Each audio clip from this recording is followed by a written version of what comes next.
আজকে যারা প্রথম আলো আর ডেইলি স্টারের জন্য রাস্তায় দাঁড়িয়েছে, এই মুখগুলি অত্যন্ত চেনা। এরা নিজেদেরকে সুশীল বলে, আমি বলি এরা হলো ওয়েদার কক বা মৌসুমী সুশীল। মানে যখন তাদের এজেন্ডা সামনে আসবে, তখন তারা মানবাধিকার, হিউম্যান রাইটস, অমুক তমুক এগুলি বলে আসবে। কিন্তু প্রথম আলোর অফিসে আগুন দিয়েছে, আমি ভায়োলেন্সকে সাপোর্ট করছি না, কিন্তু আগে কি কাগজে আগুন দেওয়া হয় নাই? নয়া দিগন্তকে আগুন দেওয়া হয় নাই? সংগ্রামের এডিটরকে দাড়ি চেপে, দাড়িতে বয়স্ক লোক, উনি তো মরেও যেতে পারতো, তাকে কি, তখন এরা কোথায় ছিল? এদেরকে এই কোশ্চেন করতে হবে। এরা কিন্তু আমাদের সকল মৌসুমী সুশীলা, কিন্তু unfortunately I may be wrong, যেটাকে আমরা বলি, হাসানুজ্জামান বলতে পারবে, তারা হলো ফিফথ কলামিস্ট বলি আমরা। ফিফথ কলামিস্ট মানে আমার দেশে বসে আমার দেশের বিরুদ্ধে কাজ করে, আমার দেশের নাগরিক পাশের দেশের হয়ে কাজ করে। তারা তো এতখানি পেনিট্রেশন করতে পারতো না যদি আমরা তাদেরকে সাহায্য না করতাম। সুতরাং আমাদের সামনে যে যুদ্ধ, সেই যুদ্ধটা কিন্তু বিশাল। এই যুদ্ধে আমি জানি না আমরা জিততে পারবো কিনা। এবং ওসমান হাদি, শরীফ ওসমান হাদির আমি তাকে ফলো করতাম, সে যে কথাগুলি বলেছে যে কেমন করে আমরা বাংলাদেশকে সেই বিনির্মাণের পথে নিয়ে যাব, সেই কাজটা এখন অসমাপ্ত। সেই কাজটা তোমাদের করতে হবে, কিন্তু তোমাদের সঙ্গে আমাদের মতো লোকদেরকেও করতে হবে।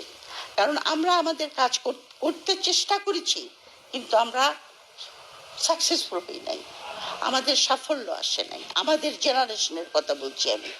কিন্তু আমরা যারা যারা ছাত্র জনতা, ইয়াং গ্রুপ, আমি এদের কথা শুনলাম, অনেকে এখানে যারা বক্তব্য দিয়েছে, এবং আমি খুব ইমপ্রেসড হয়েছি তাদের কথায়, যে এই আধিপত্যবাদকে রোধ করতে হলে কি কি করতে হবে। কথাগুলি অত্যন্ত সুন্দর বলেছে, যে যে সমস্ত প্রতিষ্ঠানের দ্বারা আধিপত্যবাদ প্রতিষ্ঠা হয়েছে, তার বিপরীতে আমাদের সেরকম প্রতিষ্ঠান গড়ে তুলতে হবে, কালচারাল, পলিটিক্যাল, পরিবার, সেটা কি কি করে কাউন্টার করতে হবে। সবচেয়ে বড় কথা, ভারতীয় আধিপত্যবাদ যে আমাদের এখানে প্রতিষ্ঠিত হয়েছে, সেটা ভারতীয়রা কার দ্বারা করেছে? আমার দেশের লোকদের তো করেছে। হাসিনা যে ফ্যাসিস্ট হয়ে উঠেছে, হাসিনা কি একলা ফ্যাসিস্ট হয়ে উঠেছে? হাসিনাকে সাহায্য করেছে ব্যুরোক্রেসি, হাসিনাকে সাহায্য করেছে মিডিয়া, হাসিনাকে সাহায্য করেছে আর্মি, সবচেয়ে বেশি সাহায্য করেছে আমাদের প্রাণপ্রিয় আর্মি। কিন্তু সেই জন্যই সে এখানে পৌঁছেছে।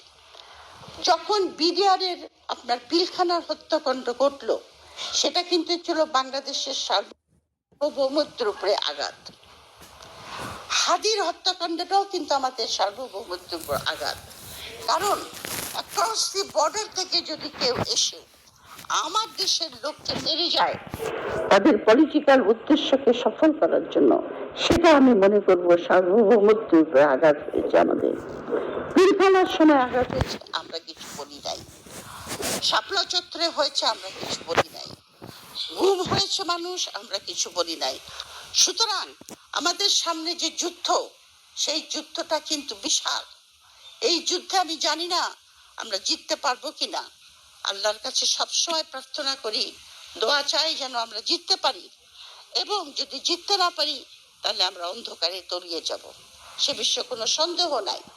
আর একটা জিনিস আমাদেরকে প্রমাণ করতে হবে, যে আমাদের দেশের 90% উপর লোক মুসলমান, আমরা মুসলিম, কিন্তু আমাদের মধ্যে বিভিন্নভাবে আমি দেখি ইন্ডিয়ান হিস্ট্রি, তখন এটা তো হাসানুজ্জামান আমার ইন্ডিয়াতে যে সমস্ত বিখ্যাত ঐতিহাসিক, ধরেন আর.সি. মজুমদার অথবা যদুনাথ সরকারের মতো লোকেরা, তাদের হিস্ট্রি পড়লে কি দেখা যায়? মুসলমানদের প্রতি ঘৃণা। অথচ যখন মোহর আলী ইতিহাস লেখে, তখন আমরা তাকে বলি কমিউনাল, আমি সে মুসলমানের পক্ষে লেখে। এই যে একটা হীনমন্যতা আমাদের মধ্যে দিয়ে দিয়েছে। এমনকি 71-এর কনস্টিটিউশন তৈরি করার সময়, যেটা ইন্ডিয়ার ছায়াতে তৈরি হয়েছে, দেখেন তার মূলনীতির মধ্যে কি ছিল? সেকুলারিজম। আচ্ছা, সেকুলারিজমের কথাটা লেখার কি দরকার? তার মানে বলতে চাচ্ছে যে আমরা সেকুলার না, ওটা সংবিধানে লিখতে হবে। অথচ ঐতিহাসিকভাবে এখানকার জনগোষ্ঠী সেকুলার। যখন সুলতানি আমল ছিল, পালদের আমল ছিল, মোগলদের আমল ছিল, বড় বড় scholar like Eaton and Asim Sen and others, যারা ইসলামাইজেশনের উপর বই লিখেছে সাউথ এশিয়াতে, তারা পর্যন্ত বলেছে যে এখানে কোনো রকম ফোর্সফুল কনভার্সন হয় নাই, এখানকার ইসলাম প্রচার হয়েছে সুফিদের দ্বারা। সুতরাং এই যে একটা হীনমন্যতা আমাদের ভিতরে ঢুকে দিয়েছে যে আমরা মুসলমান মানি আমরা কমিউনাল, সেকুলারিজম রাখতে হবে আমার সংবিধানে। কেন? আমরা সবসময়ই সেকুলার, সবসময়ই সেকুলার। সুলতানি আমলে সুলতানদের বড় বড় পজিশনে হিন্দুরা করতো, চাকরি করতো। তারপরে পাল আমলে তো রীতিমতো, তখন অবশ্য মুসলমান ছিল না, কিন্তু হিন্দুদেরকে তো তারা কোনো পারসিকিউট করে নাই। এটা আমাদের ঐতিহ্য, এটা আমাদের ইতিহাস, এটা আমাদের কাউকে বলে দিতে হবে না যে আমি সেকুলার। আমি সেকুলার, আমি মুসলিম, কিন্তু আমি সেকুলার। আমি অন্য ধর্মের যারা বাস করে তাদেরকে সম্মান করি। তারা যে সমস্ত ধর্মীয় অনুষ্ঠান করতে চায় সেখানে তারা এগুলি ফ্রিলি করতে পারে। এখানে আমাদের তাদের কোনো কমিউনাল ফিলিংস নাই। সুতরাং আমাদের এই হীনমন্যতা থেকে বের হয়ে আসতে হবে। আগেও আমাদের কিছু বক্তা বলেছেন আমাদের জ্ঞান অর্জন করতে হবে, কারণ বুদ্ধিবৃত্তির দ্বারা আপনার ছাড়া এই যুদ্ধ জয় করা যাবে না।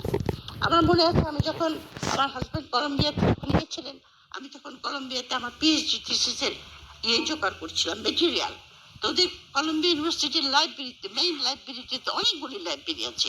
একটা লাইব্রেরি আছে বাটলার হল লাইব্রেরি, বিশাল, মানে কত তালা, বেসমেন্ট পর্যন্ত খালি বইয়ে ঠাসা। আমি বাসায় এসে আমার হাজব্যান্ডকে বললাম, না আমেরিকানদেরকে হারানো যাচ্ছে না, অথবা পৃথিবীর এত বড় পাওয়ার হয়েছে বিকজ অফ দেয়ার জ্ঞান চর্চা, বিকজ তারা এত পড়াশোনা করে। এখন অবশ্য ট্রাম্পের আমেরিকার কথা বলছি না আমি, কিন্তু আমেরিকা আজকে যেখানে উঠেছে খালি বুদ্ধিবৃত্তির চর্চা দ্বারা। এমনকি ইন্ডিয়াতে আমি বলবো, ইন্ডিয়াতে যে জাতীয় বুদ্ধিবৃত্তির চর্চা হয় আমার দেশে তার 1% হয় না। ইন্ডিয়াতে বহুত থিঙ্ক ট্যাঙ্ক আছে, বহুত স্কলার আছে, যারা ক্রমাগত ইন্ডিয়ার সিকিউরিটি, ইন্ডিয়ান নেশন, ইন্ডিয়ান কত এগুলি নিয়ে বুদ্ধিবৃত্তির চর্চা ছাড়া এই যুদ্ধে জয় করা যাবে না। আর একটা হলো চর্চা করতে হবে আমাদের সংস্কৃতি, যেটা ওসমান হাদি শুরু করেছিলেন। আমাদের সংস্কৃতি অত্যন্ত অত্যন্ত অত্যন্ত রিচ। আমাদের গ্রাম বাংলায় যে সমস্ত অসংখ্য গান, অসংখ্য আপনার খেলাধুলা, অসংখ্য আমাদের যে কুইজিন বা খাওয়া দাওয়া একটা এলাকা, এগুলিকে আমরা চর্চা করি না। আমরা নিজেদের হীনমন্যতা থেকে অন্যের সংস্কৃতিটাকে বেশি গ্রহণ করি, সেখান থেকে বেরিয়ে আসতে হবে। লাস্টলি আমি বেশি সময় নিয়ে ফেলছি, লাস্টলি আমি যেটা বলবো সেটা হলো আমার দেশে একটা জনমূল পরিচালিত একটি সরকার, তৃণমূল জনগোষ্ঠী দ্বারা পরিচালিত একটি ডেমোক্রেসি দরকার, গণতন্ত্র দরকার। ওই গণতন্ত্র নয় যে একদিনের ভোটে গণতন্ত্র আসবে, একদিনের ভোটের পরে যেটা আসবে সেটাকে আমাদের করতে হবে অ্যাকাউন্টেবল এবং ডেলিবারেটিভ, মানে জনগণ কন্টিনিউয়াসলি সেটার মধ্যে পার্টিসিপেট করবে। সুতরাং সেদিকেও আমাদের নজর দিতে হবে, কারণ সেই জাতীয় জনগণ সংঘবদ্ধভাবে যে সরকারকে সাপোর্ট করে সেই সরকারকে বা সেই দেশকে কিন্তু কেউ দমন করতে পারে না। ইতিহাসটা সাক্ষী। কারণ আলেকজান্ডার গ্রেট যখন ইন্ডিয়া আক্রমণ করেছিল তখন ইন্ডিয়াতে ছোট ছোট ছোট ছোট জনপদ ছিল, যে সমস্ত জনপদগুলি আপনার জনগণ দ্বারা সমর্থিত ছিল না তারা প্রথমেই আলেকজান্ডারের কাছে সারেন্ডার করে দিয়েছে। কিন্তু যারা জনগণের দ্বারা ছিল তারা কিন্তু তাকে রেজিস্ট করেছিল, আমরা পুরোর ঘটনা জানি। সুতরাং জনগণ সাপোর্ট একটা সেই জাতীয় সরকার আমাদের দরকার হবে। আমি যেটা বলবো যে আপনারা নির্বাচন যদি হয়, আমি জানি না, নির্বাচন নিয়ে অনেক আশঙ্কা দেখা দিয়েছে, আমরা হ্যাঁ ভোটটা যেন দেই, যেন সংস্কার আমরা করতে পারি, এবং যেই সরকারি ক্ষমতায় আসুক না কেন সেই সরকারকে এই ছাত্র জনতা এবং আমাদের যতটুকু ক্ষমতা আছে আমরা সব সময় তাদেরকে অ্যাকাউন্টেবল চেষ্টা করব এবং ভারতীয় আধিপত্য থেকে বেরিয়ে আসার জন্য শেখ হাসিনা যে সমস্ত চুক্তিগুলি করেছিল এটা আমাদের ডিমান্ড করতে হবে পলিটিক্যাল পার্টি, যে আপনাদের ম্যানিফেস্টোতে লিখেন যে চুক্তিগুলি করে গেছে শেখ হাসিনা, ওগুলিকে রিভিউ করা হবে আবার পার্লামেন্টে। রিভিউ করে যেগুলি জনগণ সাপোর্ট করবে সেগুলি থাকবে, যেগুলি করবে না বাকিগুলি বাদ। এটা হলো ফার্স্ট স্টেপ। এইটুক বলে আমি শেষ করব। অনেক ধন্যবাদ আমার ছাত্রছাত্রীদেরকে, আমি ওদেরকে নিজের সন্তানের মতো মনে করি। Thank you. ইনসাফ নিউজ, সত্য প্রসারে সর্বদা প্রস্তুত।